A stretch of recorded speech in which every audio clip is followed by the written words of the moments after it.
Is that which you bring into the military with you. That is your background, your home, those things which formed you as you grew up. That's a tremendous background foundation. In my case, growing up in South Texas, there was a strong foundation in my home, particularly with my mom and my dad, principles that they taught me, the concept of faith and loyalty, of dedication. My mother's Polish, and that brought a lot of the Polish heritage into it, the strengths that come from that. My dad is Scotch and Irish, so I got stubbornness from that. Both of them brought the whole family into everything that was involved with church and with the schools. And of course, when I grew up and went to school, we got civics, we got American history, we got world history, a foundation in comparative governments. So there's a broad academic base coming through high school. There was a closeness within the community, which taught loyalty within a group, just as I was growing up. And then, of course, within the church, the concept of faith. Except initially there was a concept of religion. I think all of us experienced this where we're not really certain what faith is, but religion is the medium through which we arrive at an understanding of faith. So when I grew up, I went to church, I went to Sunday school, I did everything I was supposed to. I knew all the hymns. I never slept in church. All the things that were right. I played basketball, I was in MYF at Methodist Church. The things that were supposed to be right, and I was absorbing more than that without really knowing it. But I think that closeness and that developmental structure within the home, church, the community was very important. The closeness within the family was also extremely important. The love that was shared within the family. The trust, another thing that developed within that environment. The whole complex structure of that background was what I brought into the military with me. Of course, I went to West Point. Now there you have a more structured environment, but the principles upon which the whole career is built were taught there. And of course, there the dedication and loyalty to the country and to your fellow soldiers is stressed, plus the expansion of the concept of faith at the chapel at West Point. Of course, when I went to West Point, chapel was compulsory. It is not now. I sometimes on Sunday morning when I wanted to sleep in and I was going to early chapel, thought, boy, I'd like this to stop. But after I graduated, I realized just how important a foundation that added in expanding my understanding of the gap, and yet how to close it, the gap between faith and religion. Religion being dogma and ritual, and faith being a belief. But the foundation was there. I brought all that into the military with me. The training that came on top of that, of course, we talk about skills, we talk about leadership, we talk about military psychology, all of the things that are complex subjects, but yet are layers that you must absorb and you must apply to yourself before you can go on. The technical skills, everything that I learned in Special Forces, particularly survival, was important to me. But again, there was a bonding, and I think this was particularly important for Special Forces. There was bonding on the teams between the individuals, the loyalty between the individuals, and the fact that everyone else you knew was depending on you, and you could depend on them. So there was the idea, I won't fail. I'll keep trying until I get it done. Then I think the code of conduct was important. Now, unfortunately, when the code of conduct was taught in the early 60s and the late 50s, the code, which had been developed after the Korean War in all of its entirety, had been virtually reduced to one simple lesson: give the big four and nothing more. Name, rank, service number, date of birth, and shut up. If you go beyond that, you failed. That was probably the greatest tragedy in terms of military education, in that we had simplified a code which in itself gave us the direction that we needed in the prison camps as to what we should try to do. Unfortunately, when they taught, they focused on the one portion which said, I am bound to give only name, rank, service number, and date of birth. That was where they got the big four and nothing more. What they didn't focus on was the next line says, I will evade answering further questions to the utmost of my ability, which gave you the ability and the right to think for yourself based on the situation and what you knew to be right. Well, again, the unfortunate thing was that the code was what to do, but it didn't tell you how to do it. And that was the great failing at that time. Ultimately, that's why we built SEER for the Army. SEER is the toolkit that tells you how to comply with what the code requires of you. But those were the things that I took in to the prison camp with me. The foundation from the home, which was of great strength to me, the concept of religion bordering on faith, but of course being very rushed, never having time to really consider what faith was. To use a military metaphor, I had a full round or a full magazine, I just didn't know how to fire it. And so I had everything I needed, and it wasn't until I got into the prison camp that I had to draw from these strengths and all of this experience that I really began to put things into perspective. But those are the areas that you look at. I've heard you mention before that when you go into a prison camp, that all the tangibles are taken away from you, and you only take in what you've got inside of you. Exactly. So you've talked about those, the values that were taught in your home and in church, and values that you got at West Point. Seems the key issue in that camp was the issue of dealing with yourself. And it seems to me again, a key point in survival is keeping faith with yourself. How did you keep yourself tied into these values and live them out in such a way that you knew that you were keeping faith with yourself while a prisoner and under such stress and pressure? Well, you've hit on a key point there, Chaplain, because again, the enemy, and I'm talking about the communist system worldwide, because this is the communist management system, prisoner management. It goes back to respondent conditioning, Pavlovian conditioning, and basically what they've done is they have stripped everything material away from you. Those things that we depend upon, which are external, to give us either identity or power, are gone. You're reduced to the individual, and in my case, in a pair of black PJs, sitting in a cage in a swamp forest. Now, there was no rank that I could use to get anything done. There was no weapon that I carried to enforce any directive that I might issue. There was nobody out there in terms of the enemy who was going to listen anyway. So what you are matching is your inner strengths, your beliefs, your loyalties, your faiths, and your standards, your ethics and your standards, against a system which is designed first to compromise them in your own eyes, second of all to destroy them, and then third to cause you to reverse your beliefs and accept an entirely new set of beliefs. So the first thing you admit to yourself is, I'm afraid. I thought a great deal of John Wayne. I watched all his movies, particularly the Green Berets, but I didn't see John Wayne in a single prison camp. The stereotyped images that we had of heroes and of weak people fell away very rapidly. And we found that no matter what kind of a facade we carried in, what kind of an image we projected before we went in, there was no way to maintain an image or a facade in a POW camp. You think about it for a second. We play all sorts of roles out here. We will put on images or project a role depending on the audience that we're playing for. And I can remember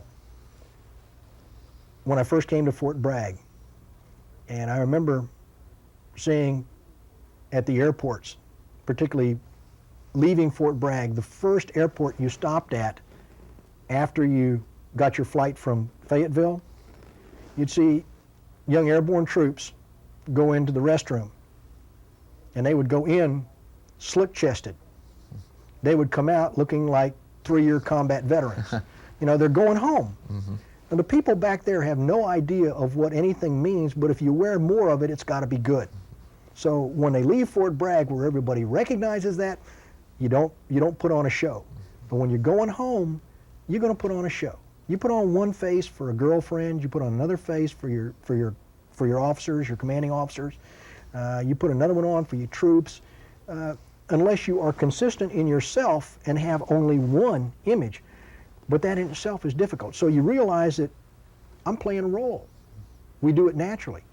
When a POW camp, they're all gone. No facade, no image, just you. And you're standing there really naked in the world. And for the first time in your life, you begin to say, who am I? What am I really like? And you realize, number one, you're scared.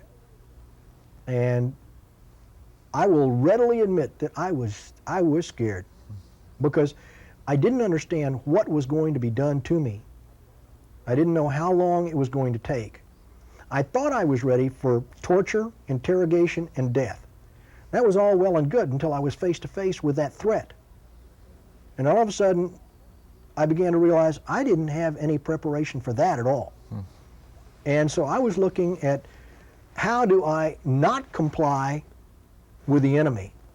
How do I do what I'm supposed to do?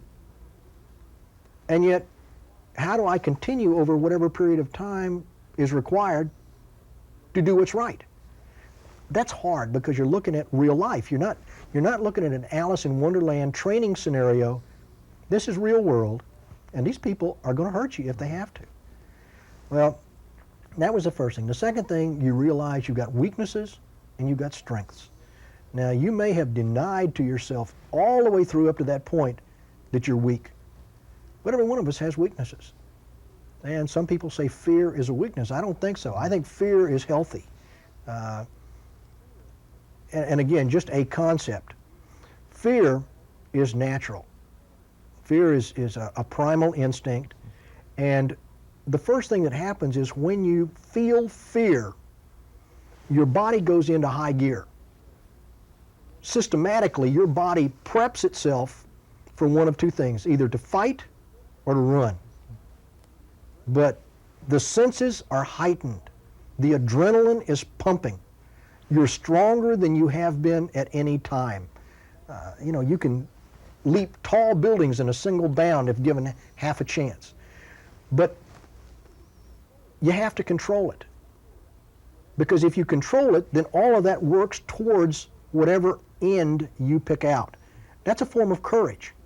In fact, that's what's displayed when people do miraculous things under stress, is that fear has been converted to strength. However, on the other side of the spectrum, if you don't control that fear, it becomes panic. And panic is what kills you. Because at that point, the whole system goes into run. And panic, you go 360 degrees, you have absolutely no direction, no thought, your mind just goes into a wild mass of flying horse manure. And you can't accomplish anything. So that's the two things that will happen out of fear. So that's where you've got to clamp down, use it, because it's effective. Jumping out of an airplane, every time I go out a door, I've still got that cold lump in my stomach because it's totally unnatural to walk out into space. But I got faith in the riggers, I got faith in the equipment, and I realize that being afraid, I've done everything that I possibly can to ensure that chute is going to work, and I'm not going to foul it up. Because the parachute is infinitely smarter than me about what it should be doing. So I make all the checks. I don't shortcut anything. Well, to me, that is, if I were jumping, I'd rather jump with me than jump with somebody who says, hey, I'm not afraid, and takes a very lackadaisical attitude, because he's dangerous. But it's the same way in combat. Fear is something that you use to make certain that you stay alive and everybody around you stays alive, because you control it and direct it. Now, in a prison camp, fear was there, but you had to control it. And that became a daily exercise. The other thing that was important was in looking at weaknesses, you had to accurately and honestly assess yourself. Don't lie to yourself. You know, you can BS the fans, but you can't BS the players. And you are really a player at that point. So you don't lie to yourself and then try to ignore the fact that there are weaknesses. You say, this is a weakness and this is what I got to keep away from the enemy. This is a strength. This is what I can use for a shield. This is what I can use to buffer them. But I've got to get rid of these weaknesses. I've got to make them strengths, or I've got to deny enemy access to them, because if he gets to these weaknesses, he can tear me up. His strategy is to defeat the strength and exploit the weaknesses. Absolutely. And if he can bypass the strengths, if you give him the ability to bypass a strength, he will do it in a flash, because they're experts. That's what they're trained to do. And so that's where you really have to be careful, because he's an expert and he's looking at you too.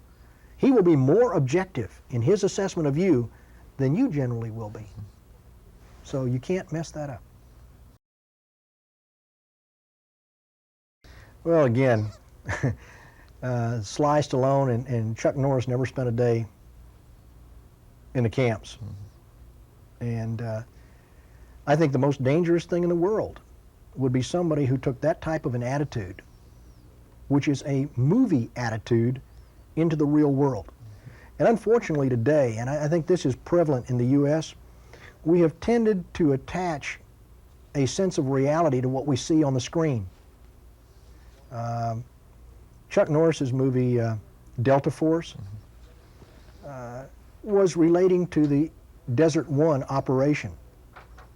Desert One certainly did not turn out the way Chuck Norris's movie did, but I think many people would have liked to have rewritten history and seen it turn out successfully.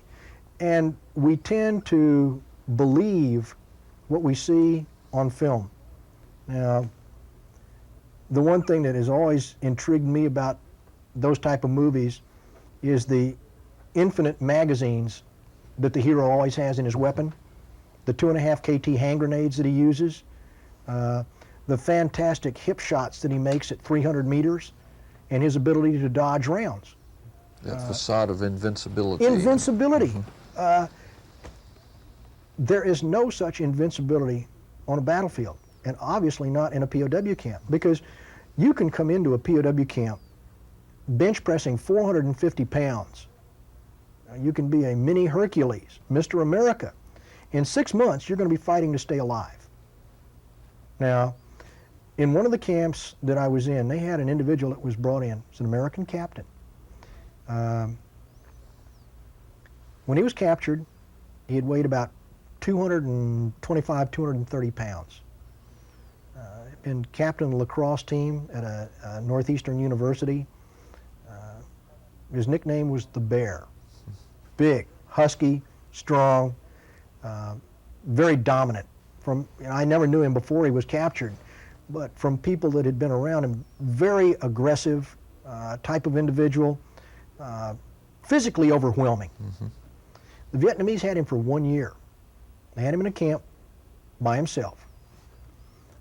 They put him in a cage, and they left him in a cage. Now here you had Vietnamese who were 5'5", 5'4", down to 5'1". Physically, he was towering over them when he could get out. But because he was so physically imposing and so threatening, they kept him locked in a cage basically for a year. Let him out infrequently. They brought him into our camp after they'd had him for a year. He was at best 140, 150 pounds. He was simply bone with skin stretched over it. He was so bent and hunched that I could look eyeball to eyeball with him, and I'm 5'8". He started out 6'2". He was covered with a fungus infection. I had fungus infection, but his was so bad that he had boils with yellow cores that you could put your thumb into if you could pop them out. He was walking human wreckage. Now, the mind had already given up. He knew he wasn't going home. It took the body 26 days to die. The body struggled and fought, but the mind had already said, I'm too far gone to go home. I'm going to die. force feeding, trying to get medication, which we couldn't get. For the fungus infection and all of that horrible mess, they gave us a couple of 1-ounce bottles of what they called Tuc Ong Ya, which is like a medicinal Clorox. It oxidizes tissue. It would have taken several gallons of it, even if it would have been effective on the infections. I remember he had a boil on the back of his hand, and cleaning it out, and that was a chore given to us. I remember working that core, that yellow core out, and I could see tendons and cartilage when we cleaned it out. It was that deep. It had gone all the way down. Well, he got up one morning inside his mosquito net in the camp, and he asked me in a totally lucid manner what we were having for breakfast. And I told him, you know, it's going to be rice, but Danny Pitzer's cooking it this morning. Danny does a good job, so this will be one of the better meals that we've had. And the next thing I heard was him yelling, "I can't eat rice. I can't eat rice." I went in. He was going into convulsions. Heartbeat accelerated. Danny was over there in a flash. Danny was a Special Forces medic, checked him out. Danny knew it was serious. He was going terminal. He stopped breathing on us. We got him breathing again. They got a VC medic over. VC medic gave him a heart stimulant. But within another 10 to 15 minutes, he was dead. It was that quick.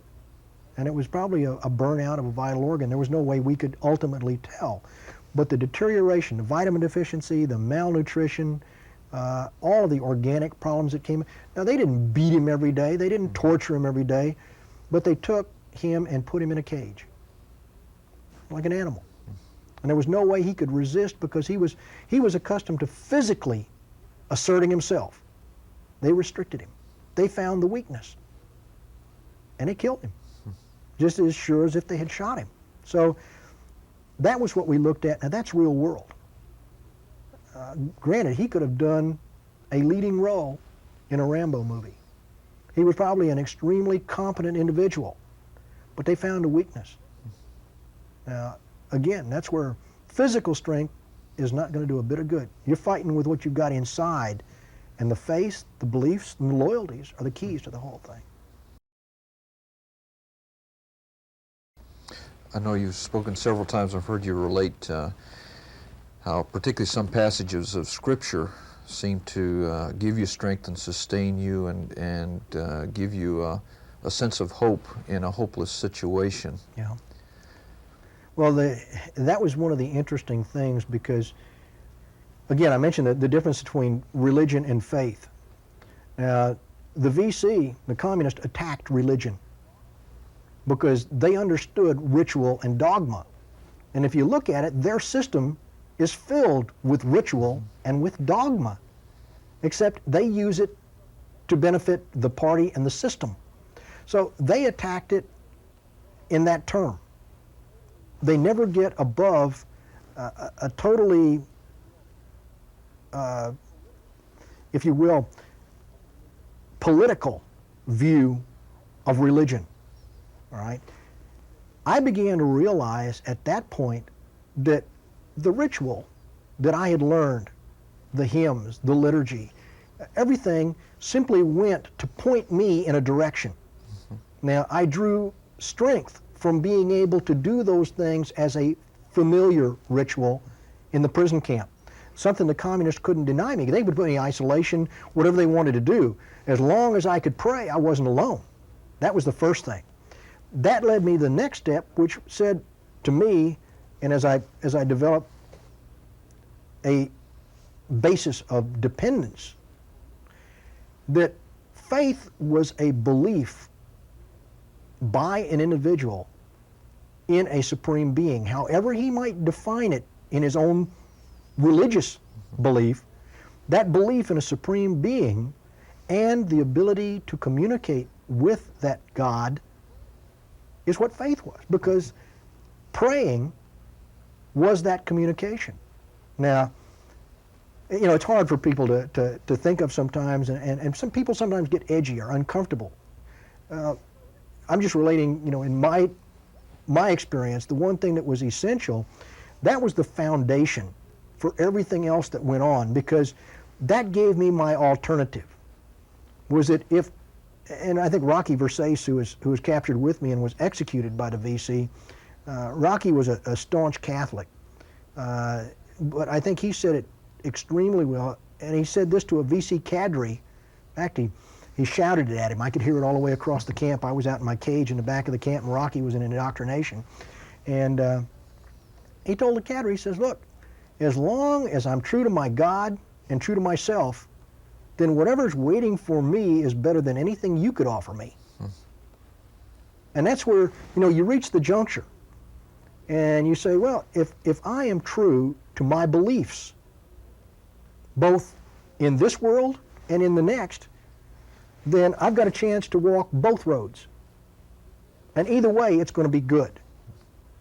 And what Rocky was saying also is that if I violate my beliefs, if I betray my loyalties and my faiths, and I have to live with that afterwards, then I've left a very vital part of myself here, and I can never get it back. And that was the choice. So faith became a simple and very personal communication between you and your God. And for some, you know, it was nothing more than a crutch to get you from day to day, but it worked. Now, the other thing was that you didn't make deals with God, because you learned in a prison camp, God says no. You know, we're accustomed to saying, dear God, help me do something. Well, in a prison camp, because you didn't know what you were really supposed to do or how to do it, you said, dear God, show me what you want me to do, and please give me the strength to do it. Now, that went right in line with what the Code of Conduct said in terms of providing the difference between right and wrong. And so there was no conflict between the two. And that was what we found, what I found was very beneficial and was a key to survival.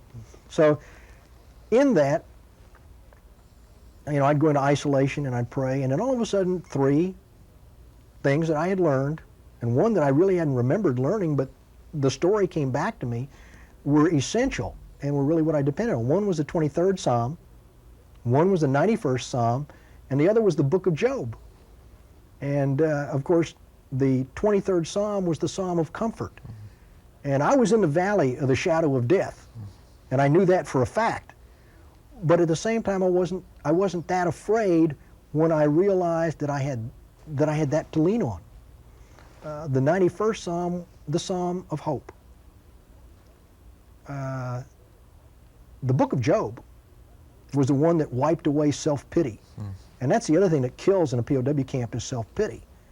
And I had both amoebic and bacillary dysentery while I was in. I had beriberi, I had jaundice, I had tropical sprue, I had a fungus infection that covered most of my body. And I thought, hey, you know, there's a close parallel between Job and myself. And I remember right at first saying, why me, God?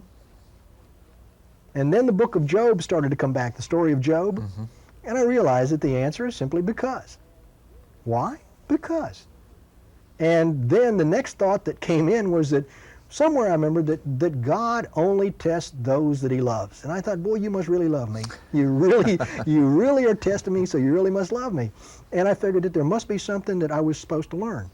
And that's where the positive thoughts overwhelmed the negative ones that come if you focus on why me and poor me. That's totally negative. You focus on there's something I've got to learn out of this. There's something I'm supposed to be taught by going through this experience. And that's where you look every day for something that you're learning, something positive that's coming out of it. Little things, little victories. Okay? And they don't have to be big ones. And I mean, it doesn't mean that you're holier than thou, because you're in there, you're jerking the guard's chains every chance you get. A sense of humor is something that keeps you going all the time. It's a very natural, a very reasonable part of the overall effort to defeat the enemy. And that was the thing that it dovetailed perfectly with what I needed at the time. I recall some of the humorous names that you had for the different guards, and seemed like a way of combating their attacks on you without them even realizing what you were doing, but inwardly you knew that you were in a sense belittling them and bringing them down to size. Well, I think every one of us who went through the camps had our names for the guards, based on characteristics or whatever. And you're right, because by giving them a nickname, which was a humorous name, which picked out some weakness or frailty of theirs, you diminished the threat that they actually posed to you as guards, able to inflict any kind of pain on you they wanted to. Simply by doing this one thing, we diminished the threat. Now, they never really knew what we called them. That was where to them we called them whatever we were supposed to. To ourselves, we had one that we called Cheetah. And Cheetah was the obvious missing link between man and ape, the virtual Neanderthal reject. And Cheetah had a very overblown impression of himself. His IQ, I imagine, ran somewhere in the minus 70s.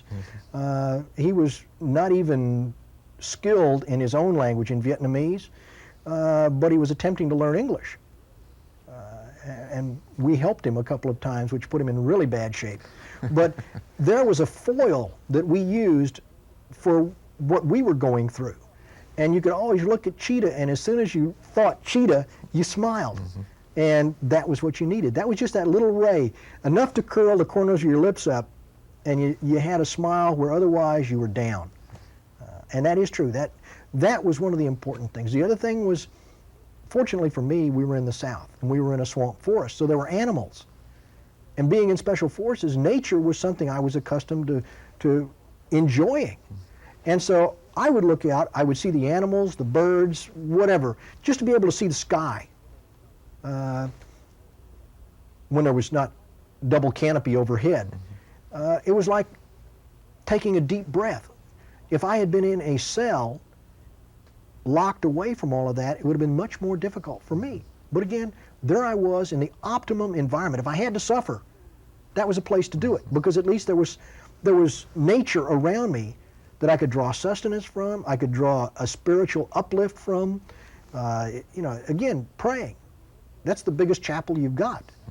But wherever you were as a POW, that was your chapel.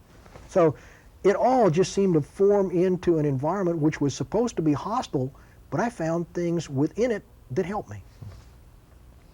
Well, the most touching incidents that I know that you've talked about was of the development of the two pets, the two eagles that you had, and maybe you could relate some of that.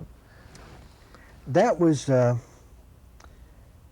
during a period of time. I was in isolation at the time. I was in a camp with guards only, and the human forest was burned off. And it was a tremendous fire. And the guards went out to fight it. It was burning all around the camp and endangering the camp, everybody in it. And one afternoon, the guards came back, and one of the guards dropped two little balls of fluff on the floor of my cage. And he said, "Here, take these." And they were two little forest eagles. Apparently the mother eagle had left the nest, and the guards had found it. Well, there was no idea among the guards that I could do anything with them. They just tossed them in. They had brought them back. They were too small to eat, so the guards brought them back. And I raised them. I became a father eagle. And it was giving them something of whatever I had. And of course it became more and more difficult as they grew. Initially they ate just little bits of fish. And they learned to eat rice, which I don't think most eagles do. But in Vietnam, everything ate rice. So they learned to eat some rice. But they grew and they flourished. And named one of them Herc and the other Ajax. And they learned to fly, and I taught them to fly. And they were loyal. You know, as far as they were concerned, I was a parent. I was a strange-looking bird, or they were waiting for their wings to change so that they could look like me. But you knew there was a little question in their mind about why is this strange-looking creature taking care of us, but he must be a parent. Well, I raised them, they learned to fly, but they wouldn't leave. I was hoping that they would leave, but they stayed at my cage. They were intimidating to the guards because the guards would come down to get me for, either knock me around or whatever. The first time they tried that, they faced 2 sets of talons because the eagles launched on them. Well, after that, the guards started to pick on the eagles.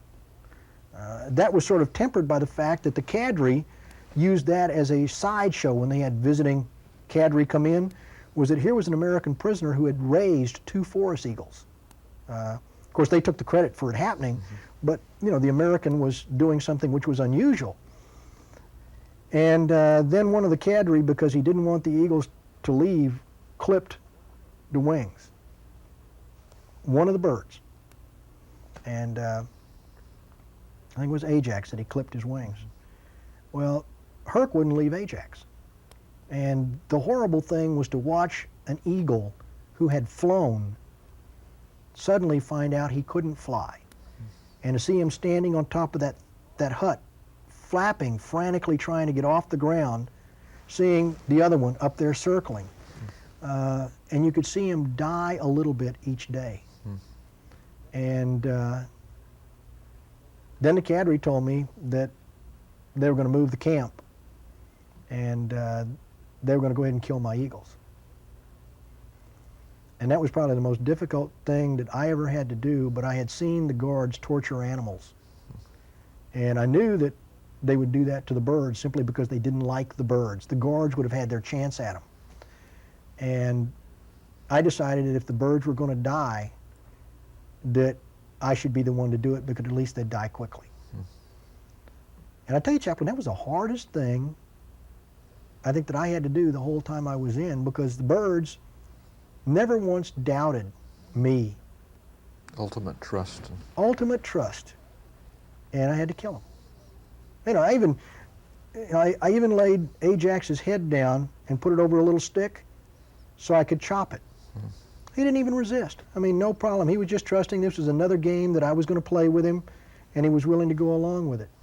And you talk about something that tears you up inside, knowing that there's total trust from that animal to you, and he's dead. Well, if the VC had known how low they had me at that point, if they hadn't been involved in, all these other things that they were doing, they could have torn me up. But for them, what's an animal? Me going down and killing the birds, they didn't realize the impact of that act on me. But that was hard. That was really hard.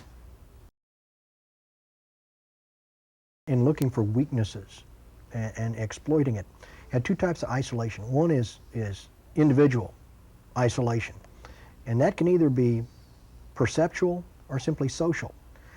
Social isolation in that they remove you from the others. Perceptual isolation in that they put you by yourself with no sensory stimulation allowed. And that can be devastating. Social isolation, although difficult, sometimes is easier than being with a group, particularly if you are responsible for the group. Now, the other type of social isolation is where you take 2 individuals who obviously have some type of conflict between them, either personality conflict, prejudice, be it racial or religious or whatever. Take those 2 individuals who have a problem and put them together. Now, you take any individual, even your best friend, if you are put with that individual for an extended period of time in a closed environment with stress, he's going to irritate you. That's just the way we are. The person will do something, an innocent habit which before had no impact because you didn't see it day after day after day. All of a sudden it's going to really irritate you, and the more he does it, the more it's going to irritate you. Pretty soon you dislike him. Well, if you take 2 individuals who dislike each other to begin with for one reason or another and put them together, you have an explosive situation. The cadre will do that, and then the cadre will step in between the 2 individuals, and relative to one another, he looks good. And at that point, he will exploit both of them for propaganda. Whatever he needs, he suddenly becomes the good guy. Now, he'll bring good deals with him. They'll give better food, a little bit better clothing, take you somewhere out of the camp, a change of scenery type of environment. It's a method of exploitation, and they use it effectively. The key there is that you can't let those type of things override the ultimate sense of loyalty. And that's to the other Americans around you. That faith in and belief in the other people, that loyalty to the other people, is a key to our success in Special Forces, in that we work with and we depend on everybody else around us. Now, there's people in Special Forces that we personally don't like. you go around, you'll find somebody that you don't like for one reason or another. We always tried to structure teams in such a manner that we had people who worked well together. All right? You get in a prison camp, you don't have that choice. You work with whoever is there. So you have to take that obvious effort on your own part to ensure that whatever breaches there are, whatever anger is created, you heal it as quickly as possible so that you all work. Because if the VC or any communist organization can fragment the group, then they'll defeat you in detail, one at a time. If you have unity, then everybody is helping everybody. Somebody goes down, you pick him up, you recharge his batteries. But if every man is fighting for himself, you're easy to defeat. And that's an essential. Also, another strategy that they seem to use was in your case, I know there were several times that you had an execution date that was set, or also the tactic of some mock execution of another prisoner or someone in your camp. And again, the communist system is one which raises your hopes and expectations up the top of the flagpole, and then they cut the rope, and everything plummets. They try to get you on an emotional roller coaster. Number one, you generally don't know what's going to happen, so that the threat is always real and it's always there. The pressure is never off. One of the cadre told me early on, he said, we do not necessarily rely on physical torture, because if we use it indiscriminately, we may alienate you from the lessons that we would teach you. And also, simply by controlling the physical, we do not necessarily control the man. But if we can control and manipulate the mind, then we have you. And so theirs is again, a very pragmatic analysis of what will allow them to achieve the results that they want. They'll use physical torture if they have to, but if they can use other subtle pressures, and pressure on the mind is the most subtle because you can't really put your finger on who's doing it to you. Now, the mock execution was with Rocky Versace. Dan Pitzer, Rocky, and I were in a camp. One night we heard a tremendous commotion down by Rocky's cage, and Rocky had been resisting. He spoke Vietnamese and French both. So he took them on in Vietnamese and French. Now, Dan and I dummied up. We just weren't saying anything because we didn't speak Vietnamese, and we certainly didn't speak French. Rocky took them on from day one, so they knew they had a hard case. Well, they moved him out that night. But the next morning when we went down to get rice, his cage was in shatter, just broken, as if a tremendous fight had gone on. His PJs, had given him a set of gray cloth PJs, were ripped and torn, and there was blood all over the cage. The indication was that they had gone in and had slaughtered him and had carried the body out. Now that was used as an implied threat. He resisted, he's gone, we're not going to tell you where he went.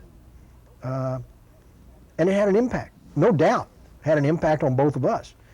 Then, I remember one of the guards came down, and he said that if we cooperated with the front, the National Liberation Front, we filled out all the questionnaires and all of that, that we would be released. Everything would be fine. And I said, hey, wait a second. How in the world can we believe anything you say after you killed Versace? And the guard blurted out, nobody's dead. Nobody's dead. And then he realized what he had said. And in the Vietnamese that I understood, one of the things that he said was Mao Luan. Mao Luan. And I didn't understand that. And I asked one of the guards later on, a different guard, what that was. He said, eel blood. Oh. And what they had done was they had killed an eel, and bled the eel out all over the cage. Well, at that point, our spirits went back up. We didn't let them know it. But that was what they had done. They had actually staged all of that to psychologically defeat Dan and me. Well, the other thing was that there was always a balance between you're going to be released and you're going to be executed. Well, I was actually on the execution list. It's just that when the choices were made, in the first one, Rocky was first on their list of officers. I was second on their list of officers. The Central Committee decided that an NCO, an American NCO, and an American officer would be executed. So they took Ken Rohrback, a Special Forces NCO, and Rocky Versace, and executed them. Had they said we're going to execute 2 officers, Rocky and I would have gone. The second one, Jimmy Jackson and I were on the list, and the government in Saigon decided not to execute the VC terrorists that they were going to execute. For that reason, the VC did not execute us. So there were 2 lists that I was on, and I knew it. And that sort of makes your heart pump a little bit harder at the time, because there's really nothing you can do. You face it, and you realize there's nothing heroic that you can do. It's not really feasible to escape, and nobody's going to know how you died. Now, the other thing was that the hope of release was the carrot that they always dangled. They said, your release, sooner or later, is based on your good attitude and behavior as a POW and your repentance of your past misdeeds. Now, they would come through all the time and give indications that either a release had been negotiated or that the front was going to make a unilateral release. Everybody's spirits would go up. The day of the proposed release or the period of the release would go past. Nothing happened. Everybody's spirits would go down, and the interrogator or the indoctrination cadre would come in, catching you on that low point. Now, that wasn't circumstance. They timed it. It's all manipulated. Manipulated it. And you don't realize it while you're in the midst of it, but when you step back and you look at it, like a sine wave. And so what you had to do was you had to have your own level of expectation and your own emotional level. And you had to hold that no matter what happened. And that was another key, was maintaining emotional control and self-discipline all the way through. You couldn't let them know how they were affecting you. You couldn't let them see what you were thinking, because then they would go in and look for what they needed in terms to defeat you.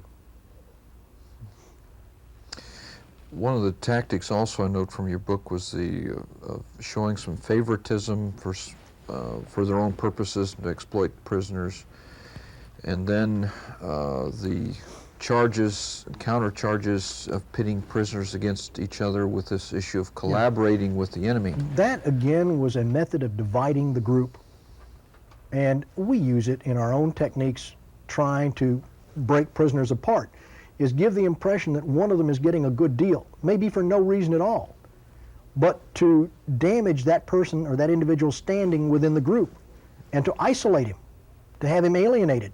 If you can do that, then he becomes a prime subject. And if you can get prisoners hurling those accusations at one another, then it simply increases, exponentially. That's what they did in Korea. They did it very effectively in Korea. They didn't do it as well in Vietnam, but it did occur. In North Vietnam, you had the Peace Committee. And there were soldiers who actually said, we are a peace committee. We are taking no orders from the chain of command. They came back and were never charged. So it was a fragmentation of the body for them to isolate and again exploit people. I depended on identification, and you have to maintain your identity all the way through the experience, because the enemy tries to blur that sense of identity. You lose contact with time because of the isolation. But they also want to blur your identity because it makes it easier for them to manipulate you if they can blur that sense of identity. They can more easily attack your values and your beliefs and your faiths and your loyalties if they can blur that sense of identity. Mine was locked into my family and my home, which was the anchor. You remember who you are and where you came from. Well, that was my anchor, and fortunately I had a very strong anchor. And that was what I talked about at the beginning, that beginning education, that formation of the individual at home, in school, the church. That gave me my sense of identity. Now, onto that, I kept telling myself, you're a West Point officer, you're a Special Forces officer, and things are expected of you, and you can't let those people down. And I was thinking mainly military, because there were people that I knew, and I kept thinking, what would they think of me if I screwed up now? Now, those people were important to me because their evaluation of me, their judgment of me, was important. Now, this is where I mentioned the audience earlier on, and the roles that you play for an audience. Well, in a sense, I was playing a role here. I was acting out and doing what that audience that I had selected would approve of. Because to me, they were individuals, and it included my family. They were people that I would live with after the experience if I made it out. Now, the communists are attempting to take that audience away from you and say, you can't see them. They are removed from you. We are your audience. We tell you what's right and wrong. We judge you. Our view of you is what is important. Now, they tacked on a Jane Fonda. They tacked on Tom Hayden, the anti-war movement. Those people will support you when you get back if you do what we say is right. What the hell? I don't want them to support me. I don't like them.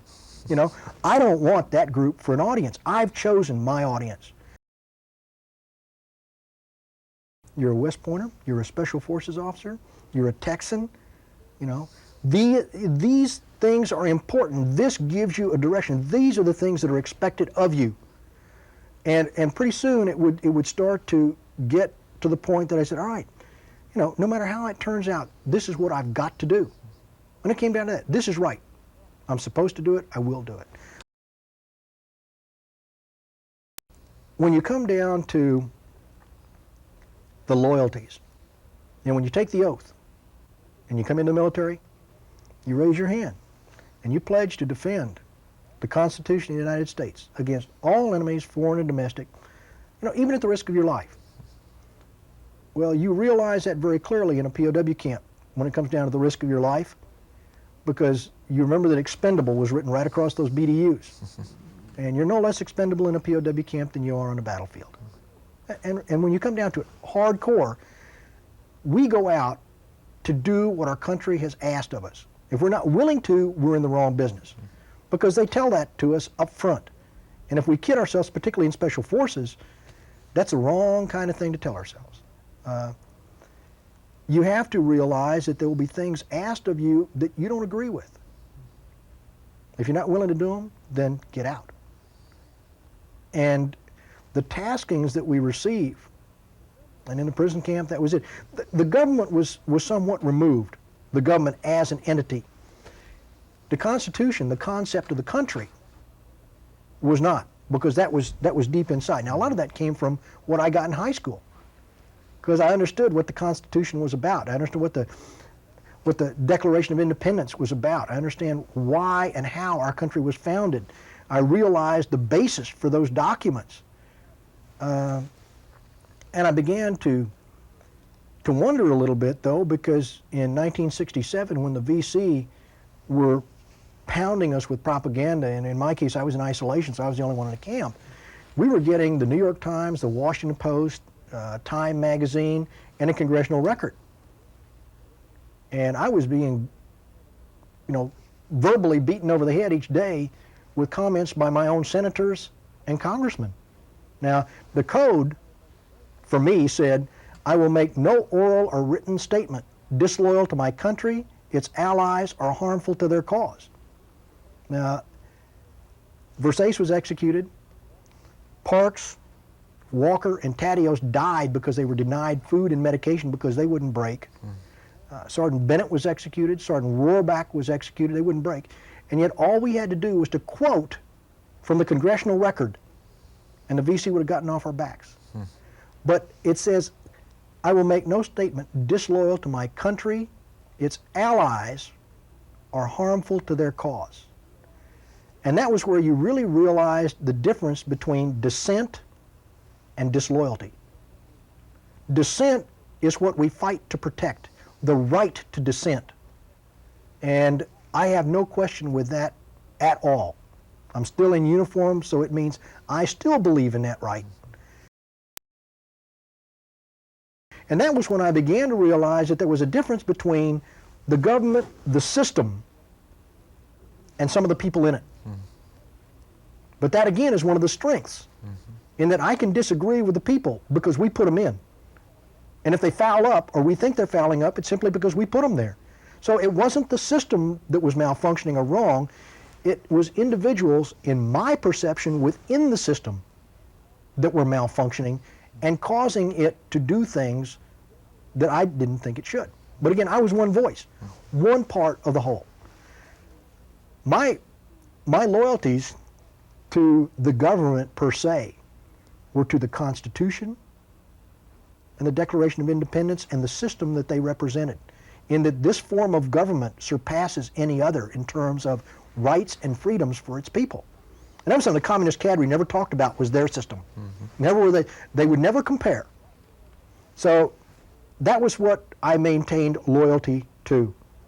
Individuals, I disagreed strongly. And I realized that I was going to have disputes when I got back, and I did. To the military, there was never a doubt. I knew that the people in Special Forces were trying to get me the whole time I was in, and that was another reason I never quit trying to get out. Fortunately, I lived to learn from mistakes that I made, and also from all the things that happened while I was in. And that's what we applied when we developed SEER, so that nobody else has to do it OJT. That's a hard way to learn it. But now they'll learn it in SEER. And across the spectrum, respect for and understanding of the enemy, in that he is very pragmatic. He's got foresight far in excess of ours. We think in terms of yesterday. He thinks in terms of a decade from now. Everything, all the groundwork is being laid for what's going to happen 10 years from now. And the thing that I think struck me about them in watching and listening to the VC, they never tried to hide their mistakes. We have a habit of doing that. When they made a mistake on an operation, they had a session after the operation, and everybody stood up and critiqued his part in the operation, good, bad, and indifferent. Then everybody else got a shot at him. So if you did something wrong, it was coming out in glaring detail so that that mistake would not be repeated again. And then that was disseminated. It wasn't these things where we try to gloss over a mistake and hide it so it doesn't come out on an OER. The other thing was that they made a comment to me which stuck with me. They said that the reason that we fight well and your allies do not is because we fight for a cause and they fight for pay. Now, again, you think about it for a second. Why are we wearing uniforms and what are we fighting for? You know, I think that's one of the problems that we unearthed when we began SEER. A lot of our people understand what they're against, basically, even if they have go kill a commie for mommy on a bumpers, you know. They focus, but they don't understand what they're for. They have no idea of what they're for. And that's really, if you're going to give your life, it's not giving your life for what you're against. If you're called upon to give your life, it's what you're for. That's the problem we have.